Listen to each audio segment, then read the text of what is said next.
सवाल सुनना बंद कर दें, जनहित के मुद्दों पर काम करना बंद कर दें, अपने मन की बात करें, जनता के मन की बात ना सुने, ऐसी सरकारों को, जनता को तुरंत नकार देना चाहिए। जितनी देर आप उन्हें स्वीकार कर रहे हैं, आप अपना नुकसान कर रहे हैं। पिछले 10 वर्ष में जिस प्राइम मिनिस्टर ने एक प्रेस वार्ता न की हो, अरे प्रेस वार्ता में पत्रकारों के सवाल मत लेते, कम से कम अपनी बात ही कहते।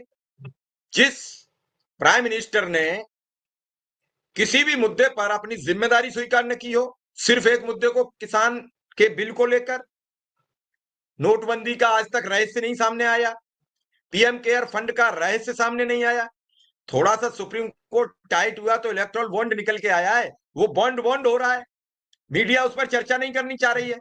मीडिया उस पर ईमानदारी से चर्चा कर दे, किसी प्रचार प्रसार की जरूरत नहीं है, भाजपा की सरकार गिर जाएगी। उसमें इतनी खामियाजा है, इतना इतना झोल है कि आम जनता पूछेगी कि भैया इसीलिए सीबीआई को सुबह बताया जाता था वो भ्रष्टाचारी है, शाम को वही पैसा दे जाता था तो सुख चैन से सोता था, 3 महीने बाद दे दिया तो आज तक जांच का पता नहीं लगा। आपको पता होगा विधानसभा चुनाव में एक यंत्र व्यवसायी के यहां पड़ा था छापा, कहीं सुना है उसका क्या हुआ? कई करोड़ रुपया बरामद हुआ, सुना? अरे भैया सुनोगे क्या? तेरा तुझको अर्पण क्या लागे मेरा, ओम जय जगदीश हरे, ओम जय जगदीश हरे। ये दृष्टांत चल रहा है देश में, और इसमें आम आदमी की कोई हैसियत नहीं होती है। वो जो आंकड़े, तेरे आंकड़े फर्जी हो सकते हैं, तेरे। नमस्कार साथियों, स्वागत है आप सभी का आज के इस नए वीडियो में। ये वीडियो आप सभी शिक्षा मित्र साथियों के लिए काफी ज्यादा महत्वपूर्ण होने वाली है। हाल ही के अंदर की कुछ खबरें हैं जो कि आपके मध्य में इस वीडियो के माध्यम से साझा करेंगे। रिसेंट की ही कुछ चर्चाएं हैं, उन चर्चाओं को भी आपके मध्य में साझा करेंगे। सभी साथी वीडियो को पूरा देखें। चैनल को अभी तक आपने सब्सक्राइब नहीं किया है, सब्सक्राइब भी कर लें। अब चलते हैं अपडेट पर। आंकड़े किताबी हो सकते हैं, जो बता दिया कि 5% लोग रह गए गरीबी रेखा के नीचे।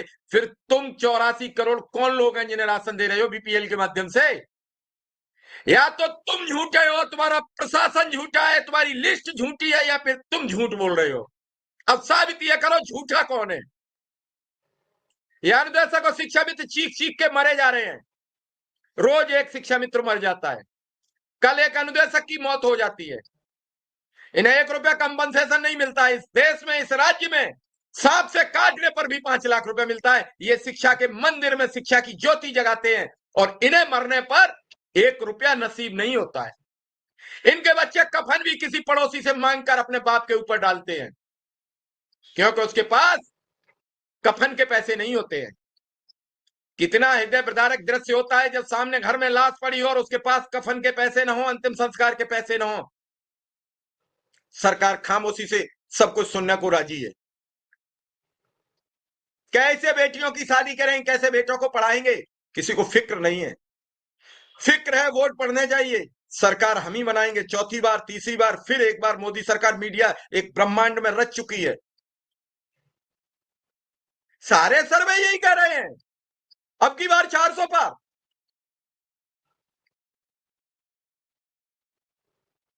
अरे कब बनेगी संविदा कर्मियों की सरकार जो उन्हें कहे टाल ठोक के कि मैं नियमित करूंगा, सत्ता में आऊंगा? कब बनेगी ओपीएस की सरकार और कहे टाल ठोक के कि मैं ओपीएस लाऊंगा? कब बनेगी रोजगार की सरकार जो कहे बिहार में एक आदमी आया युवा मैदान में, उसने रोजगार की झड़ी लगा दी, बीजेपी को सरकार गिरानी पड़ गई, केंद्र में नरेंद्र मोदी कुर्सी हिलने लगी थी रोजगार की संख्या देखकर। ऐसे युवा नेताओं की अब जरूरत है। अब झूठ बोलने वालों की इस देश को कतई जरूरत नहीं है। बहुत सहेलिया अत्याचार, बहुत सहेलिया झूठेबार, नहीं चाहिए ऐसी सरकार। कल तक कहते रहे प्रस्ताव पास हो जाएगा, प्रस्ताव 9 तारीख को क्यों बैठक कराई? क्या देते चुनाव बाद कराएंगे? शिक्षा मित्र के मन में क्यों जागृत कर दिया ये भरोसा कि आपका प्रस्ताव पास होगा? किसने कहा था? अरे विक्रम सिंह तो मिलने गए थे, क्यों कह दिया कि उसी मांग पत्र में शामिल करेंगे? किसी ब्राह्मण की जब आप दावत कर देते हैं तो वो तैयार रहता है कि कब आएगी वक्त और हमें खाना खाने को मिलेगा। ये तो आप दावत देके किसी को अपमानित कर रहे हो।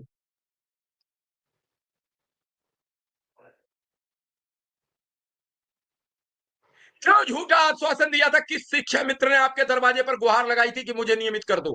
किस अनुदेशक ने गुहार लगाई थी? सबने ये कहा था मुझे मेरा अधिकार दे दीजिए, और अधिकार देना सरकार का नैतिक कर्तव्य होता है। मोदी जी ने वादा किया था 2018 के चुनाव में कि शिक्षा मित्रों का मैं देखूंगा, मैं नियमित करूंगा। कौन प्रधानमंत्री झूठ बोलता होगा सरेआम जनता में खड़े होकर? ये साबित कीजिए, पूछिए जवाब, जब लोग आपसे बीजेपी के वोट मांगने आए। नहीं पूछोगे, आपको तब हिंदू मुस्लिम का इंजेक्शन आपके दिमाग में पेवस्त होगा, और आप देखोगे कि ये 20% लोग हमें खा जाएंगे।